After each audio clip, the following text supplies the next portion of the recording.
है आपका ब्रेनियक education physics channel में और आज हम बात करेंगे electric flux and Gauss law के बारे में। ऑलराइट, तो सबसे पहले बात करते हैं इलेक्ट्रिक फ्लक्स की। देखिए, हमने सबने इलेक्ट्रिक फील्ड लाइंस के बारे में पढ़ ही लिया है। Electric field line, electric field line हमें क्या बताती हैं? इलेक्ट्रिक फील्ड लाइन हमें किसी भी पॉइंट पर इलेक्ट्रिक फील्ड की वैल्यू बताती हैं और वहाँ पर किस चार्ज पर कितना फोर्स लगेगा ये भी हमें नॉर्मली ये बताती हैं। ऑलराइट है, ऑलराइट। तो हम ये कहेंगे इलेक्ट्रिक फ्लक्स के केस में इलेक्ट्रिक फ्लक्स क्या होता है? इलेक्ट्रिक फ्लक्स, देखिए, इलेक्ट्रिक फील्ड लाइन जब किसी सरफेस को पास करके जाती हैं तो हम ये कहेंगे कि कितनी लाइन उस सरफेस को पास करके गई, ये उस सरफेस से लिंक्ड इलेक्ट्रिक फ्लक्स होगा। ठीक है, यानी कि अगर हमारी ये यहाँ से लाइंस हैं, ये सब ये हमारी इलेक्ट्रिक फील्ड लाइन है।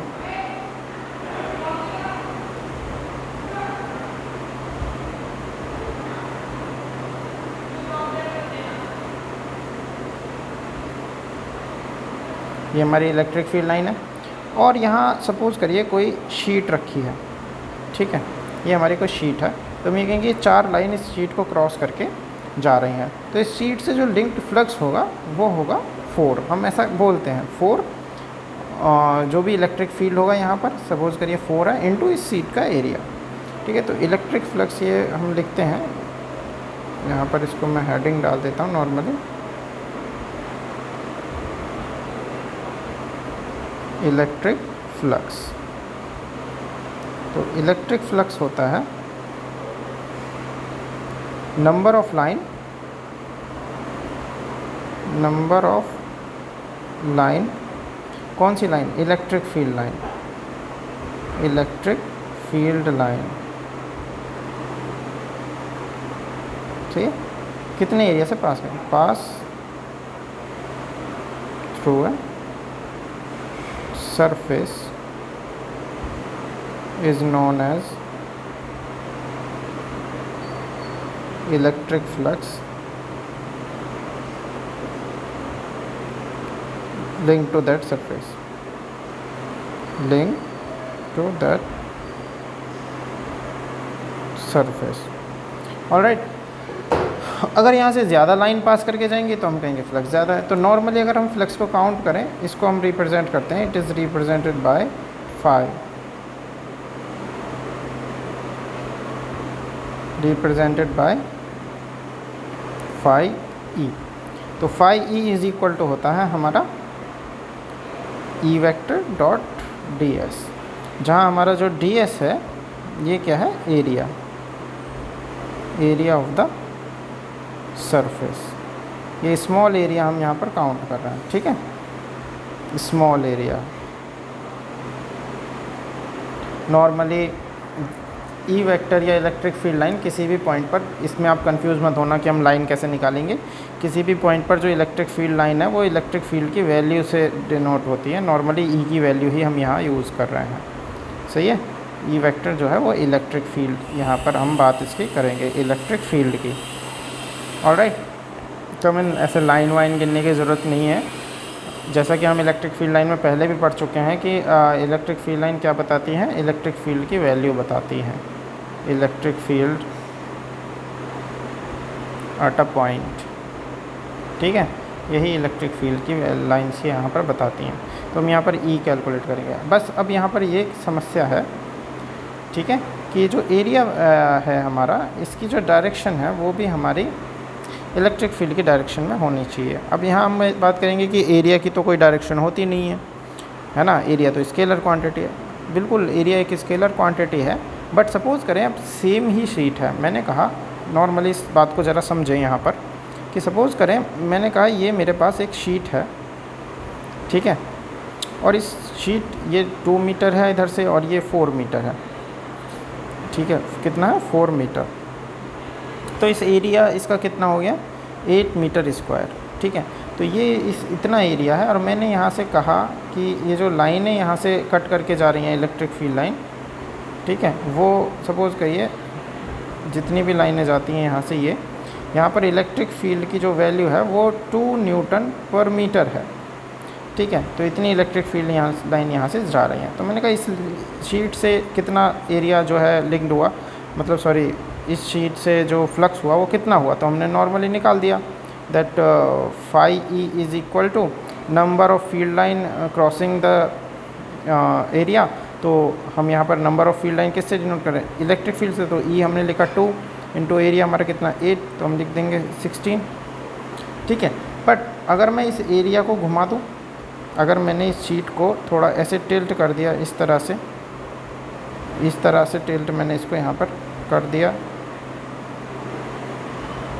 और यहाँ से अब 1 और 2 ही लाइन पास हो रही हैं, बाकी लाइनें इससे पास हो ही नहीं रही, तो नंबर ऑफ़ फ्लक्स तो यहाँ पर चेंज हो जाएगा, लेकिन हम कहेंगे एरिया तो हम सेम ही यूज़ कर रहे हैं, है ना भाई। इस बार मैंने क्या किया, ये जो शीट ऐसे सीधी रखी थी इसको थोड़ा तिरछा कर दिया, यहाँ पर ये ठीक नहीं बना, इस तरह से देखो,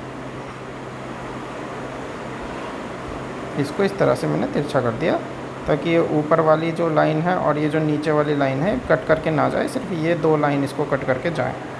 और जब मैंने ऐसे किया तो आप ये देखेंगे फ्लक्स इतना नहीं रहा। अब हम ये कहेंगे कि जो फ्लक्स है वो 16 नहीं होगा, क्योंकि ये लाइनें तो नहीं जा रही ना इसको कट करके, सिर्फ 2 ही लाइनें जा रही हैं। तो यहाँ पर हम ये कहते हैं कि एरिया तो सेम है, लेकिन फ्लक्स की वैल्यू हमारी चेंज हो गई, क्योंकि हमने एरिया को टर्न कर दिया। तो इसीलिए हम ये मानते हैं कि जो एरिया है और जो हमारा इलेक्ट्रिक फील्ड लाइन की डायरेक्शन है वो सेम होनी चाहिए। अब इसके लिए हम डिनोट करते हैं एरिया वेक्टर। इसके लिए हमने एरिया को वेक्टर की टर्म में रिप्रेजेंट किया। तो ये कुछ खास चीज़ नहीं है, इसमें बस हमने एक कंपोनेंट मान लिया जो एरिया की डायरेक्शन को जो है डिफाइन करता है। तो एरिया वेक्टर क्या है, area vector normally area scalar quantity है, बस यहाँ पर हम इसकी डायरेक्शन को रिप्रेजेंट कर रहे हैं एक तरह से। तो क्या होगा area vector, it is normal to the surface, it is a normal sorry unit vector, it is a unit vector which is normal to the surface, normal to the surface and outward in direction, outward in direction।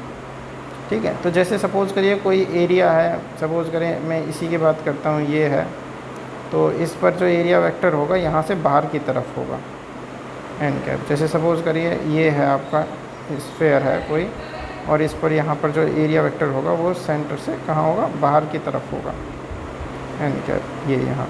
ठीक है, बाहर की तरफ इसके normal होगा, surface पे normal होता है जो किसी भी सरफेस पे 90 डिग्री बनाता है। जैसे सपोज़ करिए ये सरफेस है, इसका एरिया वेक्टर कहाँ है, ये है एरिया वेक्टर एन कैप। और अगर आपका ये सरफेस है तो इस वाले सरफेस का एरिया वेक्टर कहाँ होगा, इधर सरफेस पर नॉर्मल, इसका कहाँ होगा, इधर, और इसका कहाँ होगा, इधर। तो ये हमारा एरिया वेक्टर है नॉर्मल, मतलब कहने का मतलब सरफेस पर कैसा बनाएगा, नॉर्मल बनेगा, बाहर की तरफ इसकी डायरेक्शन होगी। तो बस यही हम मान लेते हैं ये हमारा एरिया वेक्टर है। तो फ्लक्स के केस में हम क्या कहेंगे कि एरिया वेक्टर और इलेक्ट्रिक फील्ड की डायरेक्शन कैसी होनी चाहिए, सेम होनी चाहिए। तो अगर हम कहें कि ये हमारा यहाँ पर एक शीट रखी है, ये हमारी क्या है, शीट, और ये हमारी फील्ड लाइंस हैं 2 3 4। अगर हम किसी भी कंडीशन में यहाँ पर इस शीट को टिल्ट करते हैं इस तरह से, हमने इस शीट को इस तरह से ये जो है घुमा दिया, ठीक है, ये घुमा दिया, और अब हम कहेंगे यहाँ से 3 लाइन इसको पार कर रही हैं। तो यहाँ पर हम ये देखेंगे कि फ़र्स्ट केस में जो इसका एरिया वेक्टर था, फर्स्ट केस में वो ये था, आउटवर्ड इन द डायरेक्शन, ये एन कैप, और ई वेक्टर भी इधर था। तो सेकंड केस में हम ये देखेंगे कि ये जो है इधर चला गया नॉर्मली, नॉर्मल कहाँ है, ये एन कैप। ठीक है, यहाँ पर ध्यान दें, ये अगर इसको मैं ले रहा हूँ, यहाँ पर मैं इसको दूसरा कलर दे देता हूँ। अगर मैं इस रेड वाले इसको जब टर्न करने के बाद ले रहा हूँ ये, तो मेरा जो एरिया वेक्टर है वो भी क्या हो जाएगा, इस पर 90 डिग्री, ये तो हम ये देखेंगे इलेक्ट्रिक फील्ड और एरिया वेक्टर के बीच में कितना एंगल है, थीटा।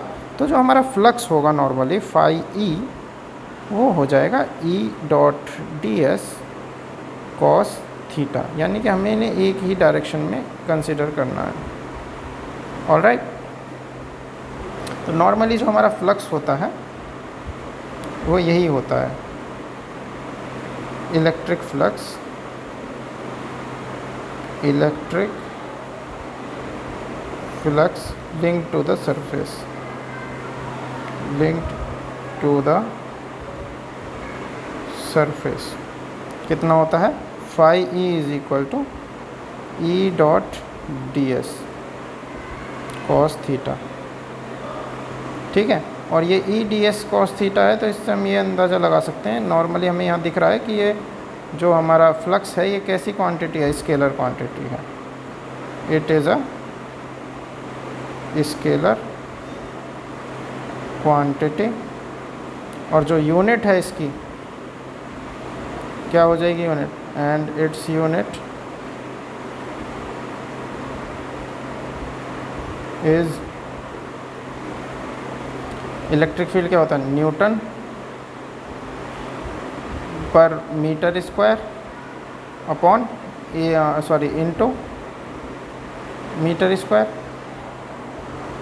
सॉरी अरे यार, इलेक्ट्रिक फील्ड की यूनिट क्या होती है हमारी, न्यूटन पर कूलम इनटू, और ये हमारा जो एरिया है ये क्या होता है, metre square.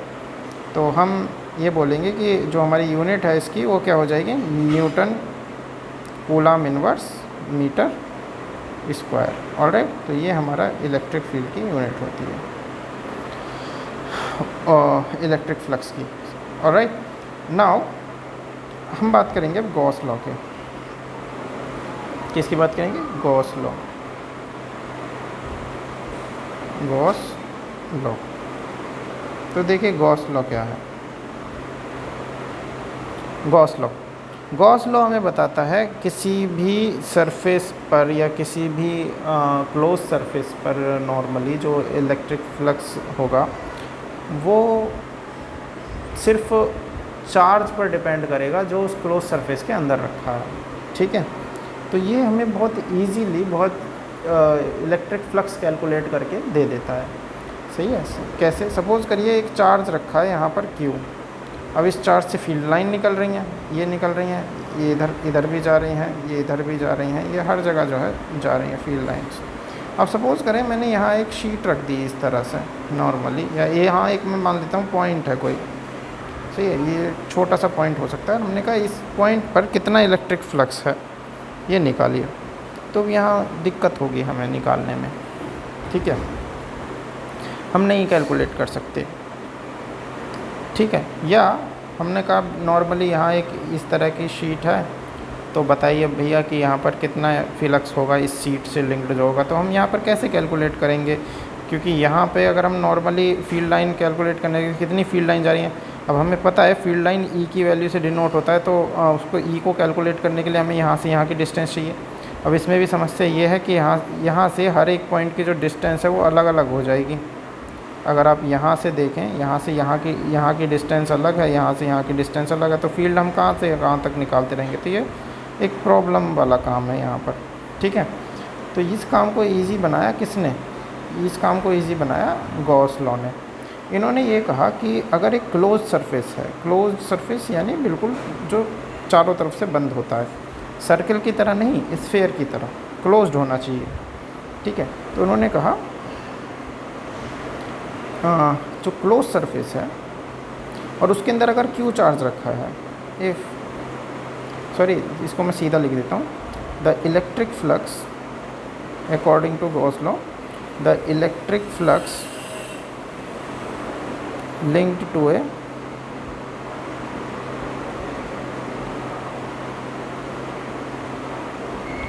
closed surface is directly proportional, directly proportional कर रहा हूँ, आज मेरा थोड़ा माइंड अपसेट चल रहा है तो वीडियो में प्रॉब्लम हो रही है। The electric flux linked to a closed surface is equal to the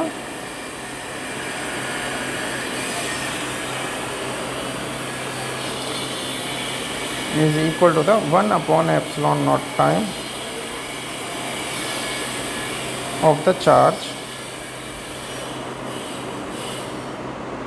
enclosed by the surface। ठीक है, इसको सीधे शब्दों में समझो, ज़्यादा इसमें प्रॉब्लम लेने की ज़रूरत नहीं है। और वो सीधे क्या है कि सपोज़ करें यहाँ पर एक क्यू चार्ज रखा है और हमें कोई भी पॉइंट पी दिया है। इस पी को लेके हमने एक क्लोज लूप मान लिया। क्लोज लूप का मतलब एक क्लोज सरफेस जो चारों तरफ से क्लोज होगा, ये हमारा पी पॉइंट है। तो इससे यहाँ इस सरफेस पर जो लिंक्ड नेट फ्लक्स होगा, हमें यहाँ पर कुछ भी गिनने की ज़रूरत नहीं है। इससे फ्लक्स जो लिंक होगा फाई ई इस सरफेस पर, पूरे सरफेस पर, वो हो जाएगा Q/ε0। ठीक है, या इसकी बात इस तरह से लिखूँ 1/ε0 टाइम ऑफ द चार्ज हमेशा, यानी कि Q/ε0 ही होगा। और ज़रूरी नहीं है कि ये इसी सरफेस पर ऐसा होगा। नॉर्मली सपोज़ करें यही क्यू चार्ज हमने रखा है और हमारा सरफेस ऐसा है, तो यहाँ पर भी जो नेट फ्लक्स होगा वो हमारा कितना हो जाएगा, phi is equal to Q/ε0। ठीक है, अब ये देखिए, सपोज़ करें मैं यहाँ इर्द गिर्द अलग अलग तरह के जो है बना देता हूँ। ये बना दिया, ये बना दिया, ये बना दिया। तो ये जितने भी सरफेस आप देख रहे हो, first triangle, second rectangle, third आपका स्फीयर, फोर्थ भी आपका इससे बड़ा स्फीयर, इन सब से लिंक्ड जो फ्लक्स होगा वो कितना होगा, वो Q/ε0 ही होगा। क्यों? अब इस सब बात को समझे। सपोज़ करें ये एक चार्ज है, मैं यहाँ से ये हटा देता हूँ ये सारा कुछ। इस चार्ज से मैंने कहा कि हज़ारों लाइनें निकली। कितनी निकली? 1000 लाइनें इस तरह से जो हैं निकल रही हैं। तो ये इलेक्ट्रिक फील्ड लाइन है, 1000 लाइनें निकली इस तरह से। तो आप एक सीधी सी बात समझो, इस पूरे सरफेस को काट के कितनी लाइनें गई? 1000। कोई कम ज़्यादा तो नहीं हुई, कोई ऐसा तो है नहीं कि एक लाइन बस यहाँ से ही यहाँ तक जाएगी, आगे नहीं जाएगी। जितनी लाइन यहाँ से चली हैं, जितनी लाइनें यहाँ से चली हैं, इतनी लाइनें ही इसको पार करके जाएंगी। तो इसको भी सेम लाइन क्रॉस करके गई। और अगर मैं एक और सरफेस यहाँ खींच देता हूँ ये, तो इसको भी सेम लाइन क्रॉस करके 1000 ही जा रही हैं। ठीक है, तो वो सिर्फ इस चार्ज पर ही तो डिपेंड कर रही हैं, ऐसा नहीं कह सकते ना। तो इसीलिए इनसाइड द चार्ज जितना होगा उसी से हम फ्लक्स काउंट करेंगे। और इसमें अगर सपोज़ करें कोई कहे कि बाहर मैंने यहाँ क्यू चार्ज रख दिया, इसकी वजह से कुछ फ़र्क पड़ेगा, तो आप नॉर्मली ये सोचेंगे कि भैया इससे भी तो लाइनें इधर जा रही हैं, तो ज़रूर फ़र्क पड़ेगा, ये भी तो कट कर रही हैं। लेकिन ऐसा नहीं है, क्योंकि क्लोज सरफेस के बाहर अगर इस चार्ज को मैं रखता हूँ तो ये माना इधर से लाइन एंट्री कर रही है, लेकिन ये लाइन बाहर सीधे एग्ज़िट भी तो हो जाएगी। तो अगर ये पॉजिटिव हो जाएगा तो ये नेगेटिव हो जाएगा। सही है भाई। सपोज़ करो मैं ये मान के चलता हूँ, क्या मान के चलता हूँ कि अंदर जो मेरा चार्ज रखा है Q, इसकी वजह से जो 1000 लाइनें जा रही हैं वो तो बाहर की तरफ जा रही हैं, तो मेरा नेट जो फ्लक्स है मैंने कहा 1000 हो गया सपोज़ करो। ठीक है, और इधर से ये सपोज़ करो 10 लाइनें यहाँ से प्लस होके जा रही हैं अंदर, और 10 ही लाइनें ये फिर बाहर भी तो निकलेंगी, क्योंकि ये सीधी जाएंगी, इसके अंदर ख़त्म थोड़ी ना हो जाएंगी, सीधी बार बार निकलेंगी। तो अगर यहाँ से 10 प्लस हुए तो यहाँ से 10 नेगेटिव हो गए। अब 1000 में मैंने 10 प्लस कर भी किया और 10 नेगेटिव भी कर दिया, तो भी ये 1000 ही रहेगा। तो बाहर वाला चार्ज का कोई असर नहीं होता।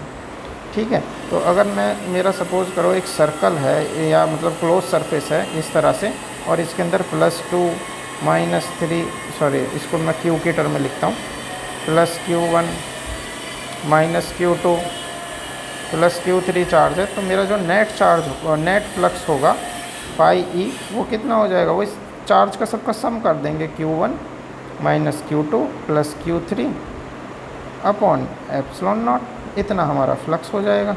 यानी कि हमें इस सरफेस के अंदर का नेट चार्ज जो है लेना है, बाहर वाले चार्ज से हमें कोई मतलब नहीं है। ये हमारा गॉस लॉ है। क्लियर है? तो अगर अब यहाँ पर मैं कहूँ नॉर्मली, ध्यान से देखना कि ये मेरा यहाँ पर ये सरफेस है और यहाँ Q चार्ज रखा है, और इस Q चार्ज के चारों तरफ मैंने ये सर्कल जो है एक और खींच दिया। इसके बाद मेरा यहाँ पर Q1 चार्ज रखा है और इसको लेके मैंने ये जो है ट्रायंगल खींच दिया, ठीक। और यहाँ पर मेरा Q2 चार्ज रखा है। तो उसने कहा कि इन तीनों सरफेस से लिंक्ड मेरा कितना फ्लक्स होगा। तो ये फर्स्ट है और ये सेकंड है और ये तीसरे वाला थर्ड है।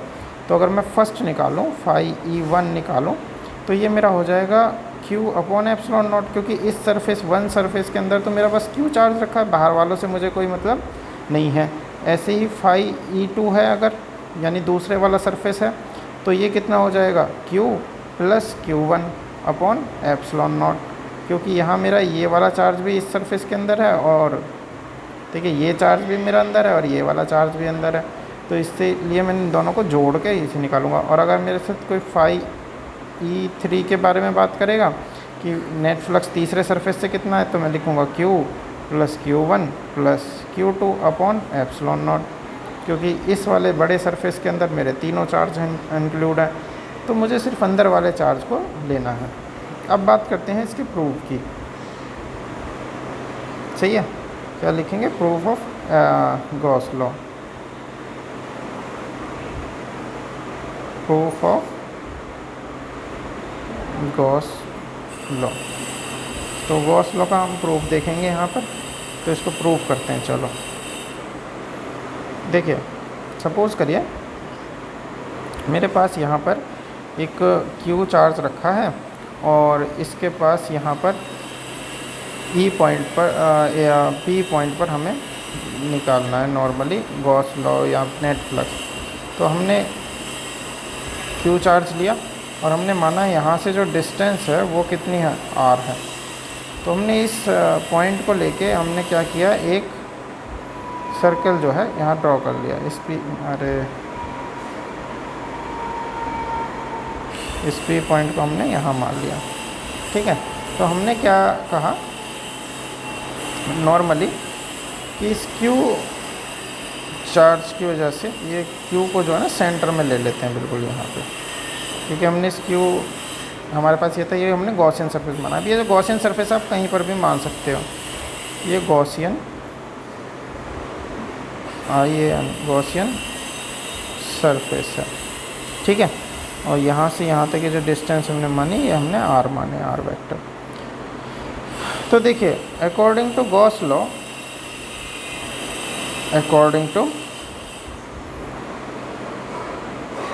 लॉ हमारा जो φE है वो क्या है, E.ds कितना होता है, Q/ε0। तो हम यहाँ से इससे प्रूव करेंगे। तो हमने ले लिया यहाँ पर क्या, E.ds वेक्टर। अभी जो ds है यहाँ पर, ये देखिए हमने क्या माना, इस P पॉइंट को लेके छोटा सा एक सरफेस मान लिया ds, और इसका एरिया वेक्टर हमने बाहर की तरफ मान लिया। और हमारा यहाँ से इलेक्ट्रिक फील्ड की जो डायरेक्शन है वो भी बाहर है। तो इलेक्ट्रिक फील्ड और इस एरिया वेक्टर के बीच में जो एंगल हमारा बनेगा, ये इलेक्ट्रिक फील्ड है और ये हमारा एरिया वेक्टर है। तो इलेक्ट्रिक फील्ड और एरिया वेक्टर दोनों सेम डायरेक्शन में, तो हम लिख सकते हैं E.ds cos थीटा। और यहाँ जो थीटा है वो कितना है, 0 डिग्री। तो cos 0 डिग्री का कितना हो गया, 1। तो हम लिख सकते हैं ये कितना रहेगा, E.ds, ठीक है। तो जो नेट फ्लक्स निकला, हमारी स्मॉल फ्लक्स जो निकला, वो हमारा कितना निकला, छोटे से एरिया की वजह से ये स्मॉल फ्लक्स हमने बोला d फाई। E कितना होता है, तो E है एक पॉइंट चार्ज की वजह से 1/4πε0 Q/r²। यही होता है। हमने पीछे इलेक्ट्रिक फील्ड वाले केस में पॉइंट चार्ज की वजह से r डिस्टेंस दूर नेट इलेक्ट्रिक फील्ड पड़ा है, इतना होता है, इनटू ds। तो ये होगा। अब फुल एरिया के लिए अगर हम इसको कर दें तो देखिए, फुल एरिया के लिए फुल सरफेस, सही है। तो इस ds को इंटीग्रेट कर देंगे तो हमें नेट फ्लक्स मिलेगा फाई = 1/4πε0 Q/r²। और इसको हम सरफेस इंटीग्रेशन कर देंगे ds का।